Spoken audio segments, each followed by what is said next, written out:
I want to share these three premises, and these premises are on your copy of the presentation.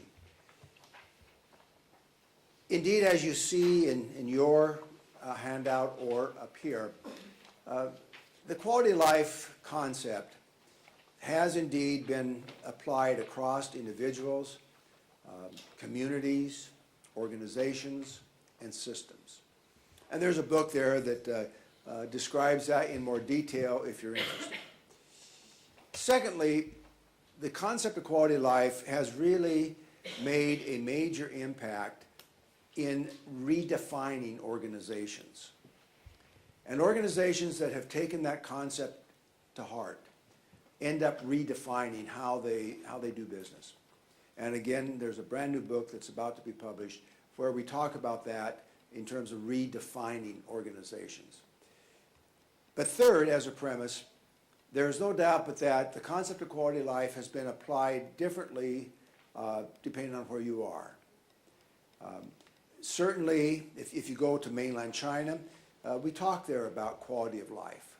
And they have taken that basic concept and applied it to the Chinese culture. If you go to Canada, they've taken that concept and they've applied it to the Canadian culture. So what we see then is that the concept is being applied throughout much of the world. But it tends to be developed and implemented within the culture of the respective country. And so if you talk about quality of life here, we talk about 8 domains. When I go to mainland China in a couple of weeks, we'll talk about quality of life in 8 domains. But how it actually works out in their system is somewhat different from yours. But the concept is the same. That's the basic premise.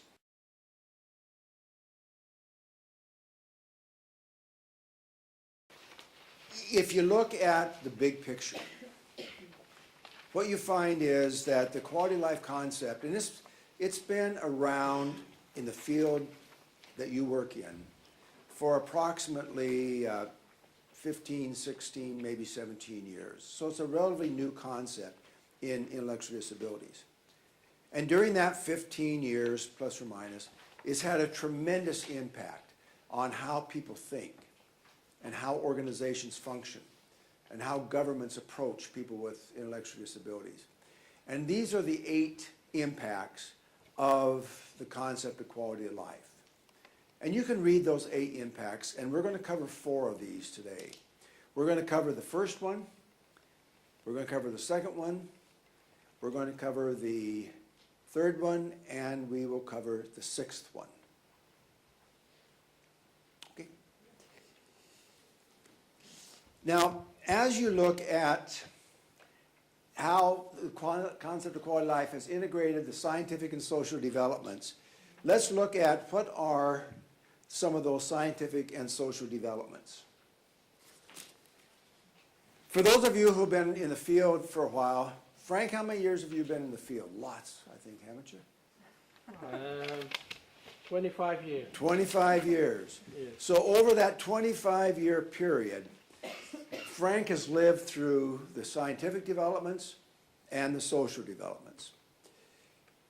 In terms of scientific developments, one of the things that's happened over the last 25 years is that we have a different conception of disability. Rather than looking at a person as a disabled individual or a person with a defect, we now use what's called an ecological perspective or model. What that model says is that the person is not, the person's limitations are also related to the environment's requirements. And we call that ecological, person-environment. And that's been a major, major impact. And we'll talk about that a little bit more in a few minutes. In terms of the social developments, because these I'll talk about, one of the big social developments has been international public policy.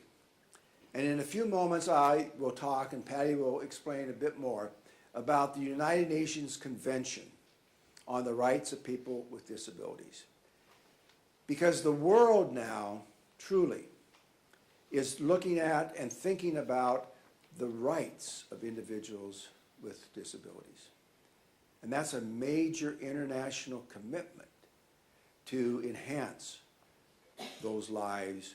And I'll show you how the quality of life concept fits so nicely within that UN declaration.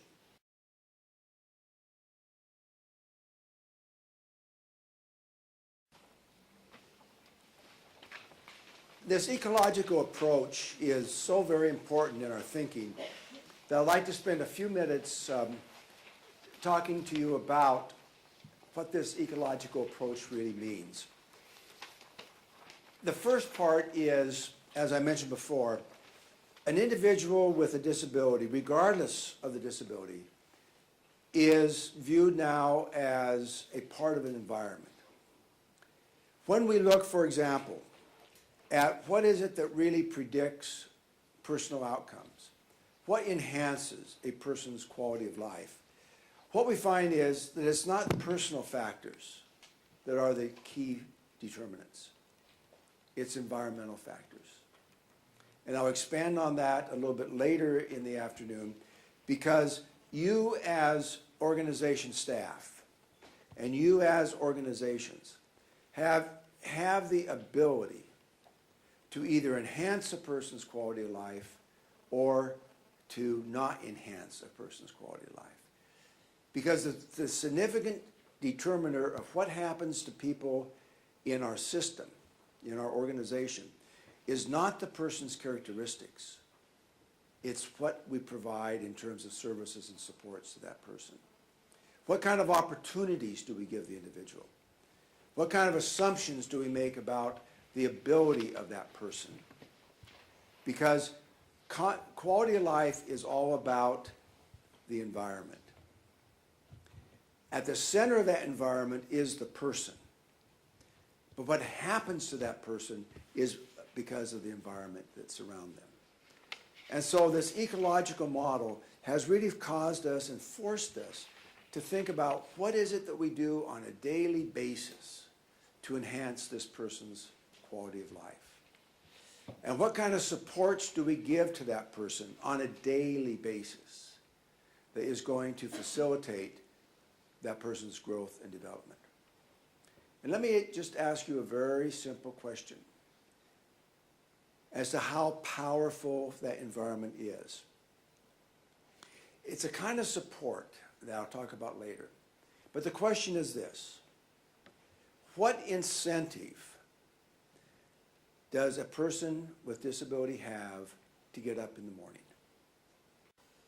You see, if the environment doesn't provide any incentive for that individual, then why get up in the morning?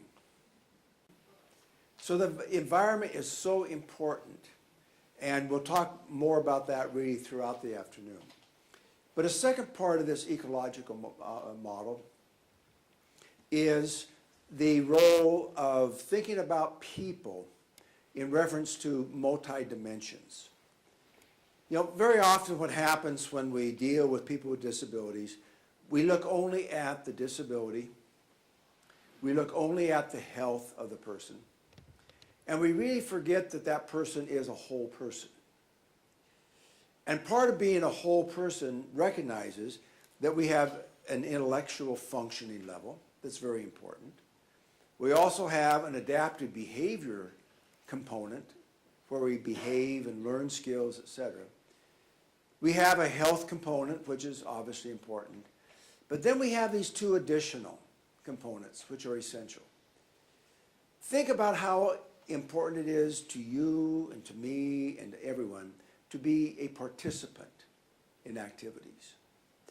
We had a wonderful discussion this morning really about the role that direct support staff play in the total environment of an individual, including the development of a support plan.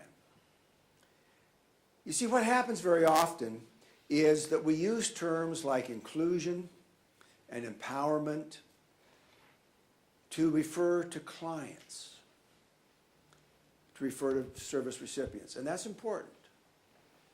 But those same principles apply to support staff. We need to include them, we need to empower them in ways that we do with our clients. Why? Because they are the ones that are in the most contact with the individual. Think about your organization now. Who spends the time with the individual in your service? It's not a professional. It's not a personal assistant. It's guess who? The person himself and the staff that are immediately around that person. So consequently, if we're going to be really effective in bringing about change in people with disabilities, we've got to impact what staff who spend the time with that person do. And we'll talk about that a little bit later this afternoon in terms of a system of supports. The third part of this ecological model is a very simple concept, and yet it's extremely profound. And that concept is what we should constantly be thinking about is how can we reduce the discrepancy, the difference between a person's capabilities and the environment's requirements. How can we reduce that differential, that chasm, that difference? And so every morning when you wake up, the first question you should be asking yourself is, how can I be creative in reducing the difference, the discrepancy between the individuals with whom I work and the environmental requirements?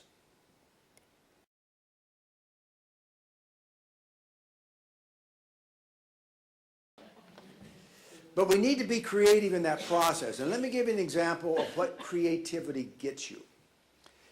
We were in Spain last week, and I gave a number of seminars, one of which I talked about creativity.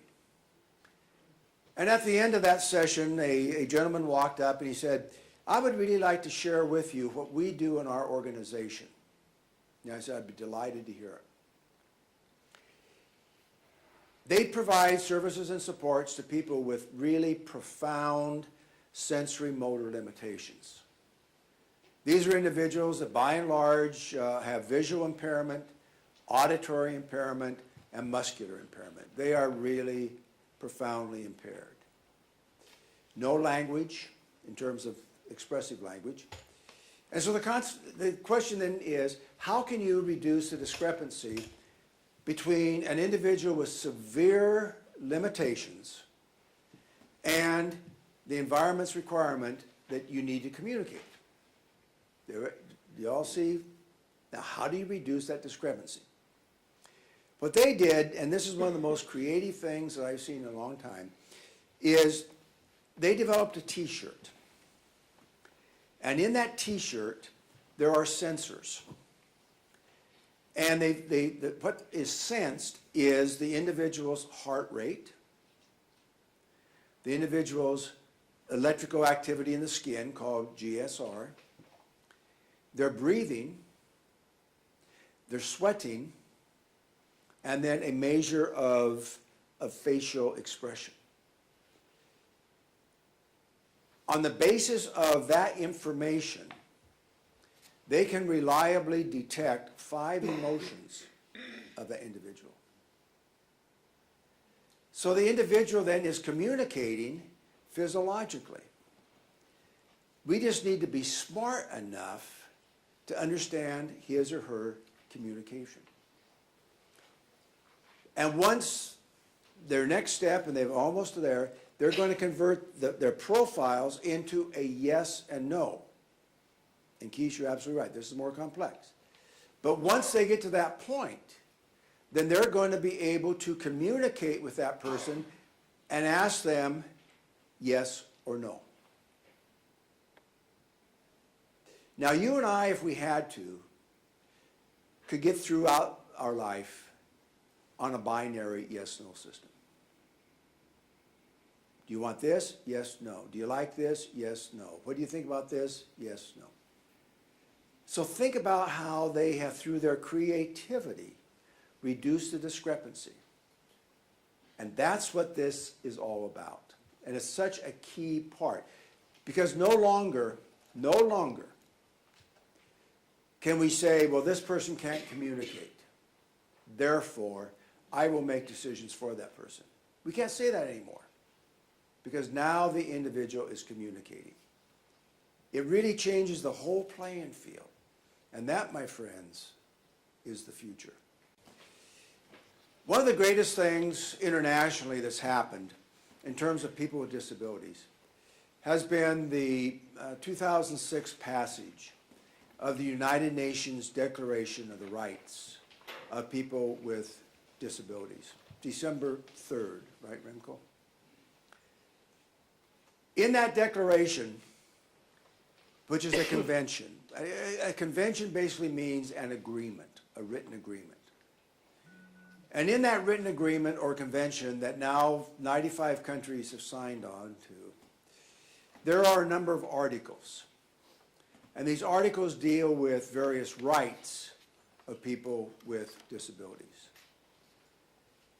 Once that was published, then it became very important to see how does the quality of life concept relate to that UN convention.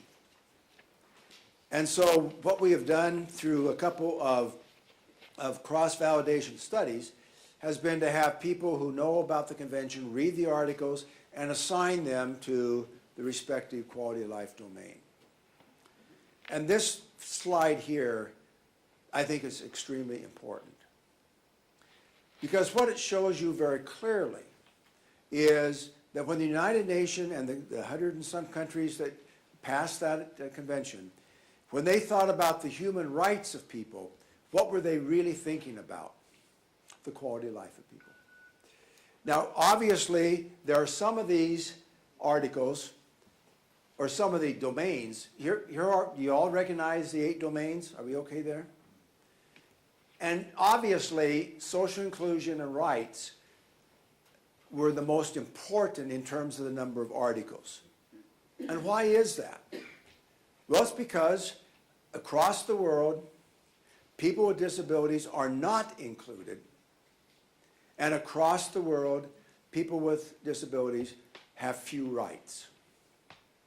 So consequently, then, the majority of these articles deal with those 2 domains.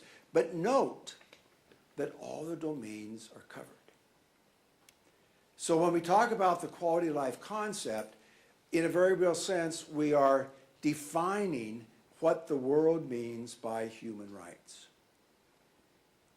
Where we are moving next is to show people that once you have a measure of the quality of life domains, like the personal outcome scale that Ardan developed, then you have a way to assess the impact of these articles.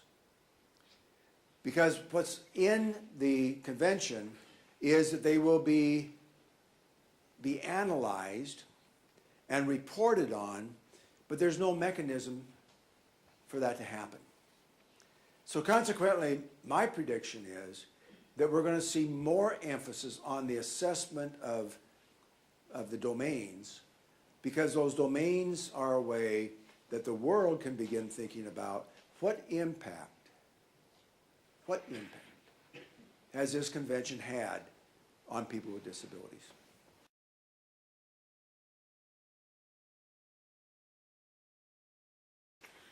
How many of you changed? How many of you have changed in some way over the years? You all have, right? What has brought about that change? What is the catalyst? What's brought about that change? Let's take a look at what are the 4 major change catalysts.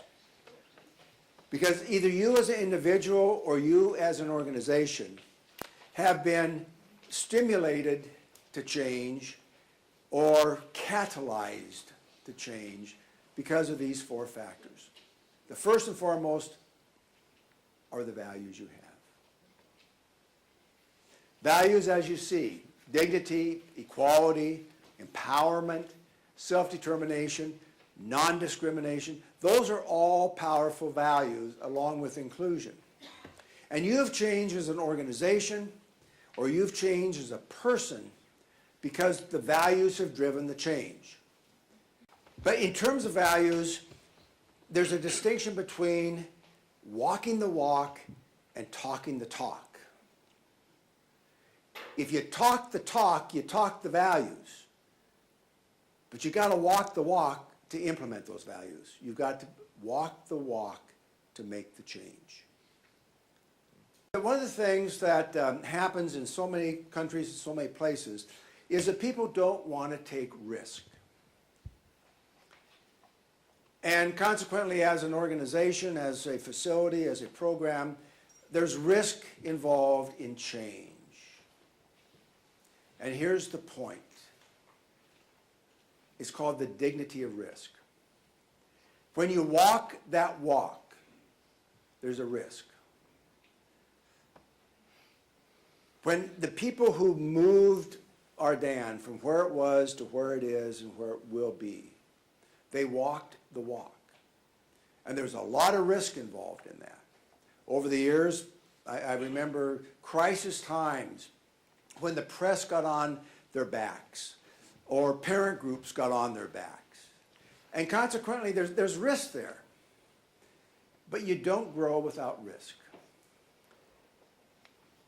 Bob Dylan has a wonderful line in one of his songs that say, either you're busy growing or you're busy dying.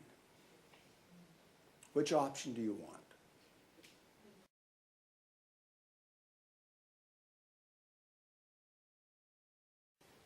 The second major catalyst, as you see, are what I call 21st century thinking styles. And what 21st century thinking styles represent is really what is required of us as we attempt to change.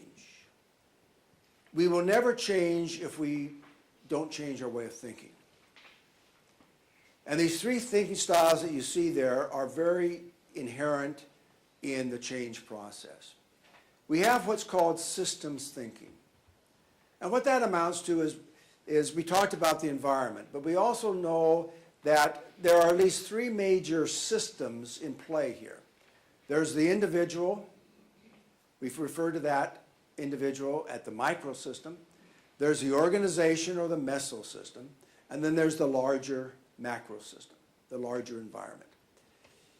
And it's these three together that form a system, and it's these three together that impact human functioning. You are who you are, and you are where you are, not because of just who you are. You're there because you had a mesosystem, a family, an organization, support from schools and close friends, etc. But you also had a society that fostered your development and probably supported your education and development. So unless we think about those three systems as we work with individuals with disabilities, we will never capture the potential that you were exposed to, that I was exposed to. As long as we view the institution, the facility that you are in, as the system, we lose all the potential that is out there in the greater world. That's systems thinking. And so what institutions and programs and organizations are becoming today, increasingly, are bridges to the community. And what I mean by bridges to the community is our primary responsibility is to bridge to the advantages, the opportunities, the wealth, in a very real sense, of the larger community. It's not to look inward, it's to look outward. And that is systems thinking.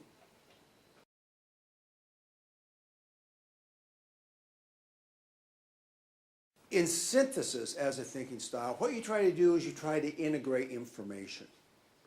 You try to integrate information. And let me give you a very concrete example, because I know that those of you who are trying to integrate SIS information, support intensity scale information, with quality of life domains, and somehow put all that together into an individual service plan, you're grappling with this kind of thinking. It's hard.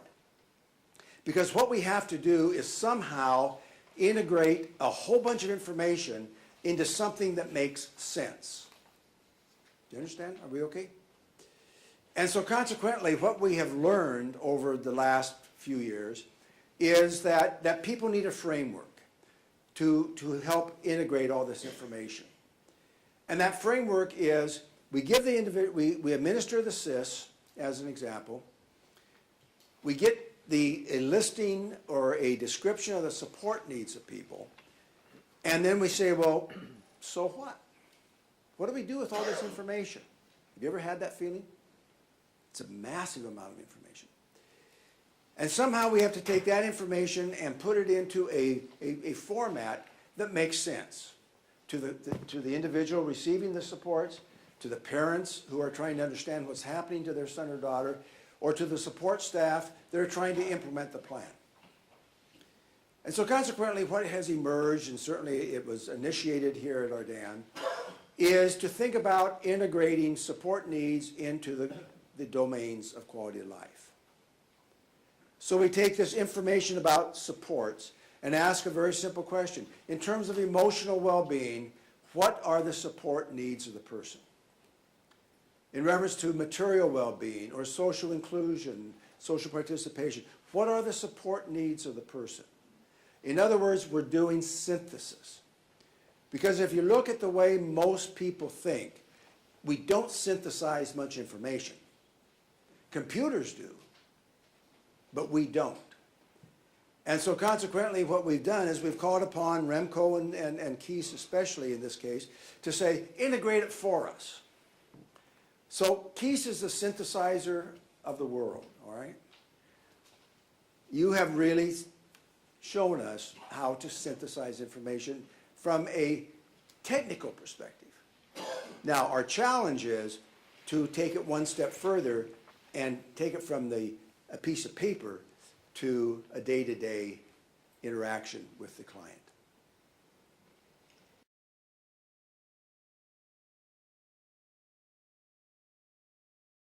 The key thing about alignment is what happens in terms of input should relate to what happens in terms of the services that we provide that should lead to logical outcomes. So we'll look at input as the assessment of support needs and the individual's personal goals and desires. We'll look at throughput as providing a system of supports which logically lead to enhanced quality of life outcomes. And if those three things flow logically, then your system is aligned. If you start with a diagnosis as the input, you won't get anywhere. Because all a diagnosis does is it labels a person. It gets them into the service delivery system potentially. It gets them money. But it doesn't identify what their support needs are. And so consequently, we have to think beyond the diagnosis. Because diagnoses are ugly things. Have you ever received a positive diagnosis? Have you ever gone to a physician and said, I diagnose you as extremely well? No. You go and you're diagnosed with A, B, or C, right? So why don't we use, and you don't like bad diagnoses, do you? No. So why do we want to live with the diagnosis of being intellectually disabled? What does that do for us? Does it provide us more appropriate supports? Or does it label us as someone who's dumb and should be set aside? So the importance then of alignment is that it forces us to think seriously about what is it that we do that's logical, as opposed to what do we do that's either illogical or in some cases downright crazy.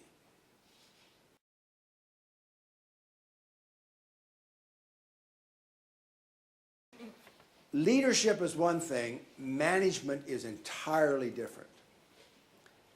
And what happens so often in organizations is that the leader, in quotes, of that organization is the manager of that organization. And the function of leadership is not to manage. The function of leadership is to instill vision in people. People who understand leadership understand a very simple point, that the major responsibility of a good leader is to instill this vision and then to support the implementation of the vision. Now, how do you support the implementation of a vision? There I would suggest you think about these 4 leadership styles. A good leader, first and foremost, mentors and directs. Otherwise, the ship is without a rudder. But mentoring means that you allow people to, that you work with people to grow and develop. And you direct that growth and development. The framework that we talked about this morning. Secondly, you coach and you instruct. If I want to study a good leader, I go to and observe a good coach. Because what a coach does is instructs, mentors, and directs. So coaching and instructing are a part, but also inspiring is such a key part of leaders. Think about a person that you consider to be a leader. Does somebody come to mind? You've all experienced leaders, good ones and bad ones. Think about a good leader. What did that good leader do for you? He or she inspired you, and if they were a good leader, they empowered you. They delegated and they trusted, and allowed you to do the things that you knew you could do if you had a little bit of support. And then finally, good leadership means that you collaborate and you partner. You work jointly with whomever it is that you are leading.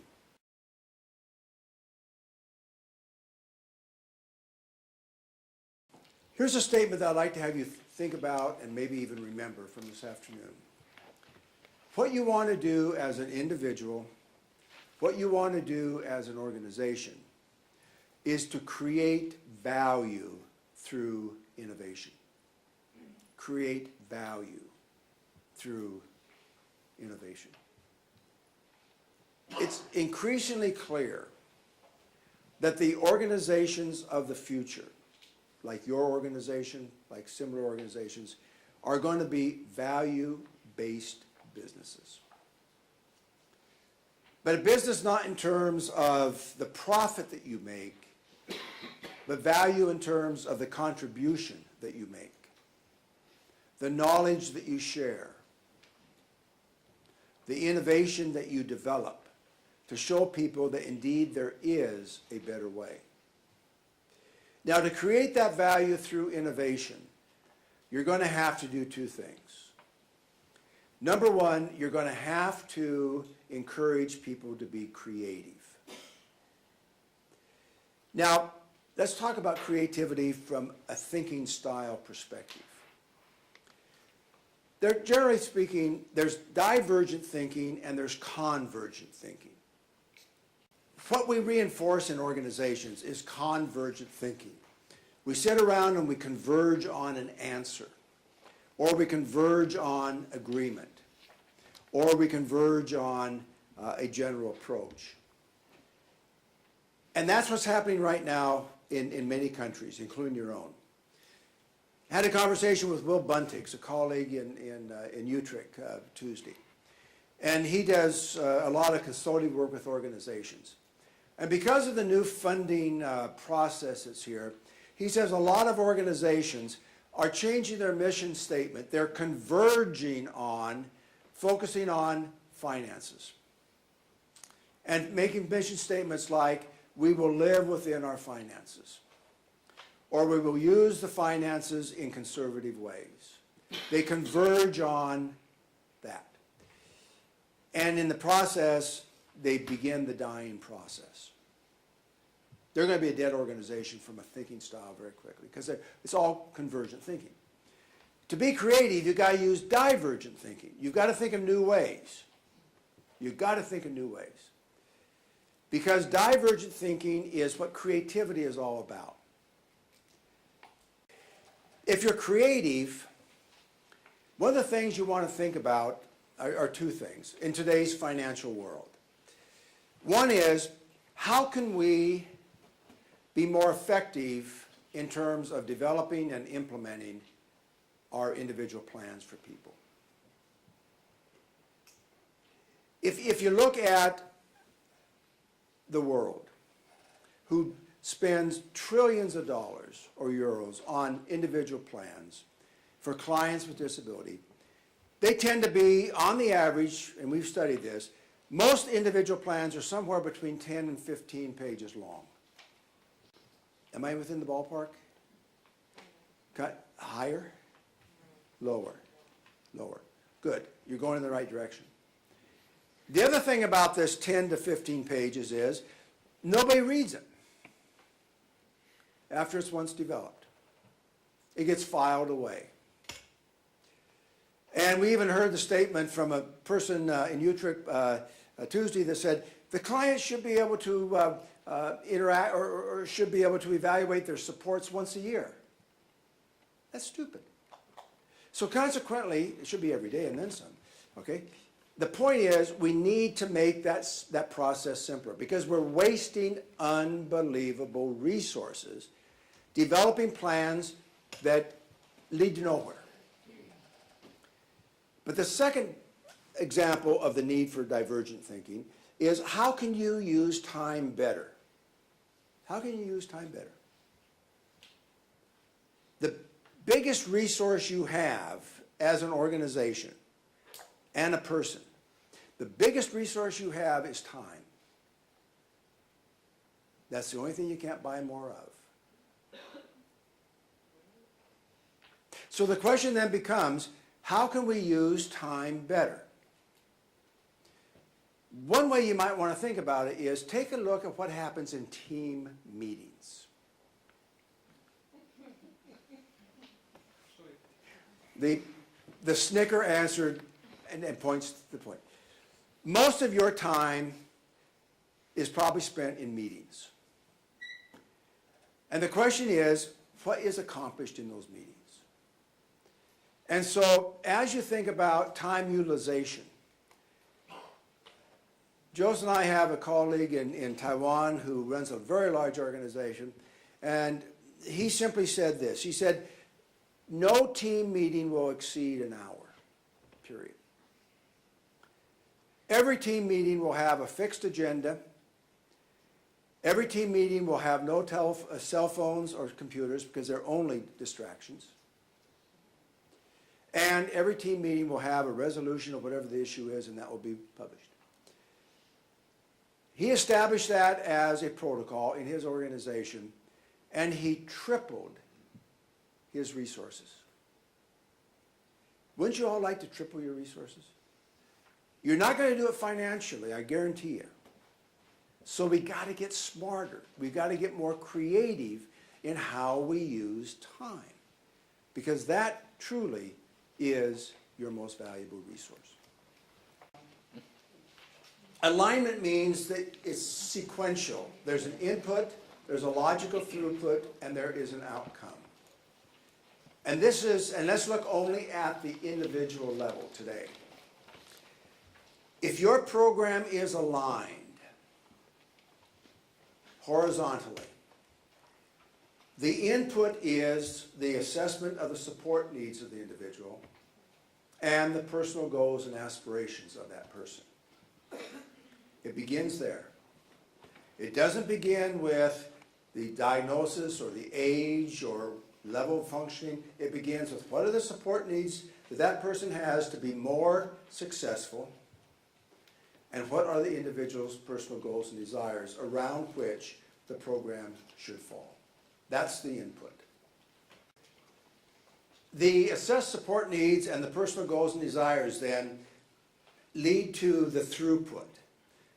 And we call that throughput a system of supports, and we'll look at that in the next slide. Because we need to think more specifically about what are supports. We use the statement all the time, we need to support the person. But what does that really mean? that is where a system comes into play. And then finally, in terms of alignment, if we are aligned horizontally, then the support needs and the goals and the system of support should impact the personal outcomes.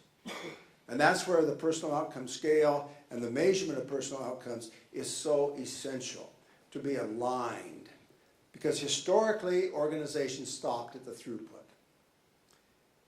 And when you stop at the throughput, what happens is, when you go through certification or registration or licensure or accreditation or inspection, whatever term you want to use, all you looked at was process.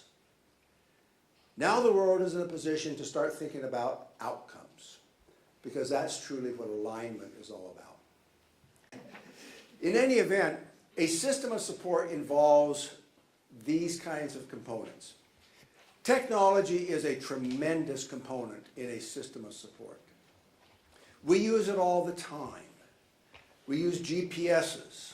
I've not gone anywhere in Spain or here this trip without a GPS leading the way. Well, how many clients have access to a GPS to lead the way? We ate at one of the restaurants here Monday. And it was amazing because an iPad was used to take the order. And it was an iconic iPad. So consequently, the waitress was able to take our order, which was automatically processed, etc., without being able to read. Think about that. No longer does that person have to meet this requirement of reading to maybe do what she or he would really like to do, to be a waitress or to be whatever else. We now have the technology to reduce this discrepancy that I talked about earlier. And it's never ending. The technology that we have in our hands today are unbelievable. And one example, then translation. One of the most effective uses of a cell phone that I've used is not for cell phone at all. What it is, there's a debit card in the cell phone. And what the client can do is use their debit card and swipe the phone.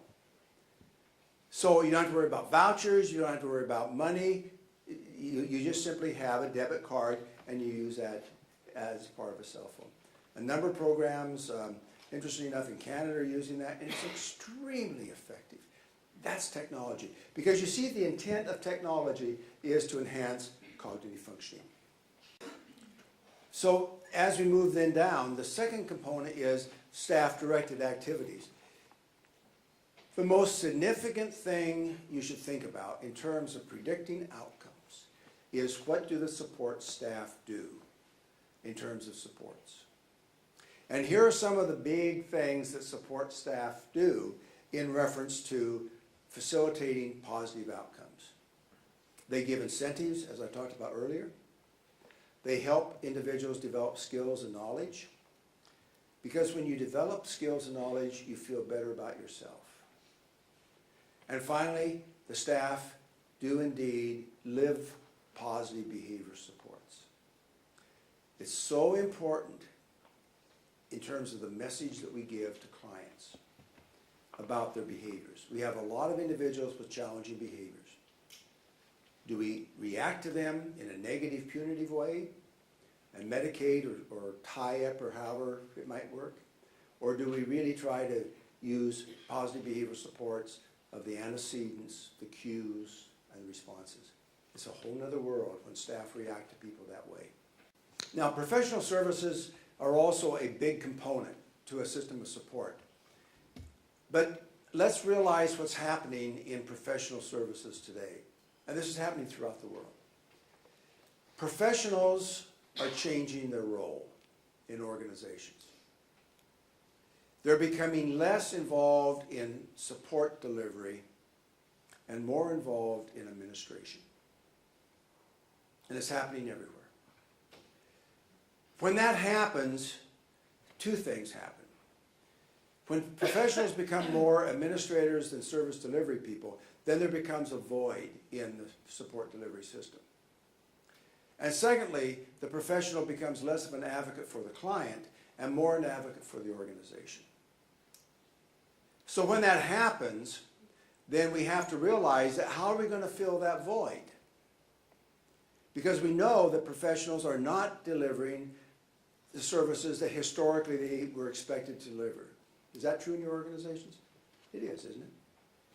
So consequently, we fill that void by empowering and training the direct care or direct support staff to become major support implementers.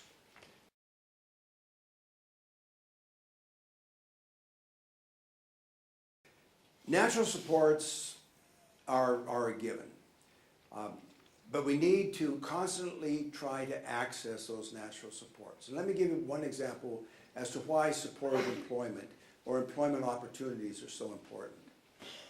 Think about your friends, your circle of friends. Can you all think about your circle of friends? 85% of your friends are employment related. No? No? Think about it. That's a general statement. It might be 75% or whatever. The point is this, that one thing that employment does for us is it not only gives us status and a reason to get up in the morning, but it also gives us a circle of friends. And so the reason why we push so hard towards normal working environments, and you see these in the Middelburg area, is because friendships develop within that environment. And purpose develops within that environment. So the natural supports are real because of the doors in terms of availability and opportunities that natural supports provide. Because people are people. And quality of life is quality of life. When we first started talking about the concept of quality of life way back when some of you were not even born, most of you were, but some of you weren't, we had to fight a huge philosophical battle among professionals as much as anyone else. And the battle that we had to fight was simply this. The perception was that people with severe and profound limitations had to be viewed differently. They had to be evaluated differently because there's no way these people could be evaluated using the same indicators that you use for people without severe and profound limitations.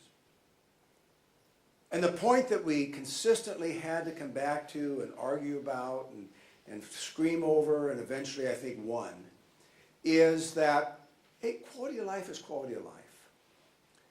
And those 8 domains are as important to a person who is in a bed 24 hours a day as it is for you and me who are walking around 24 hours a day. Right? So consequently, one thing that the natural support idea gets us into is that people are people. And we must then access the tremendous resources that are out there in the environment. And finally, as a component, you have policies. And I would ask you seriously to go back to whatever organization you're with. I know most of you are with Ardan. But go back to your organization and look at what policies you have in place and ask yourself a simple question. Where's the client in those policies? Where's reference to the client in those policies? And they don't have to be written policies and practices. It could be day in and day out, sort of general operating policies and practices.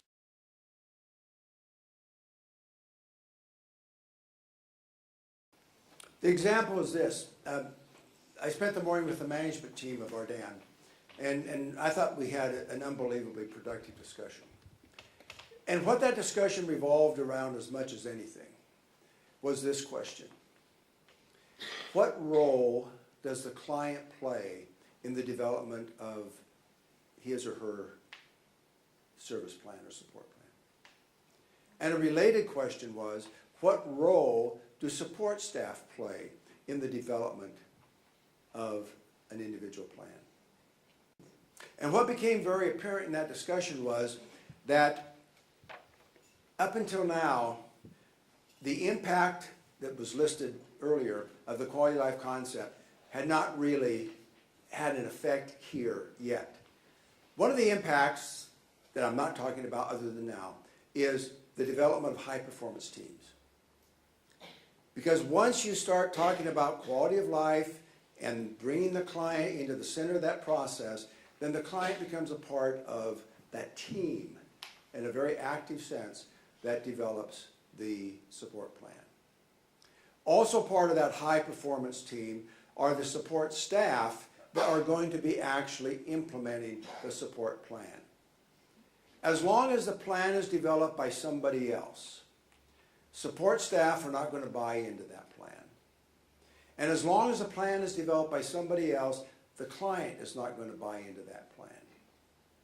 And if the client doesn't buy in, and if the support staff don't buy in, that plan is absolutely worthless. It's not worth the paper that it's written on. You've got to get the buy-in of those two people with the parents as part of the partnership, or that plan is absolutely worthless and will have no impact on that individual's life. As a result of that discussion, you're probably going to be seeing this part of this figure more and more. It talks about implementation. Because what happens is, if you don't think about implementing the plan, then nothing ever happens. And as we think about the buy-in that I mentioned earlier, then we have the client as part of that implementation process. We have the support staff that are part of that implementation process. And then we have what I'm calling here case management, but that's the personal assistant part of that process. When those three work together and you add another one, if there's a lot of parent involvement, another circle here, then you've got the situation where that plan is going to be effective. It's going to have an impact. Let me summarize where we've been here since the break. You saw an example of alignment, remember, input, throughput, output. You saw an example of systems thinking in terms of a system of support. But before we see an example of synthesis, I want to tell you a very quick story about where fishing meets creativity.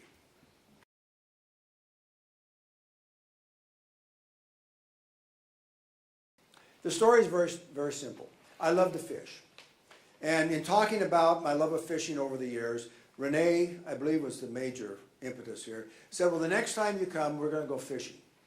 So Renee, in his infinite organization ability way, set up this wonderful fishing trip where we went out on somewhere, I don't know, the bay, the coast. Oosterschelde.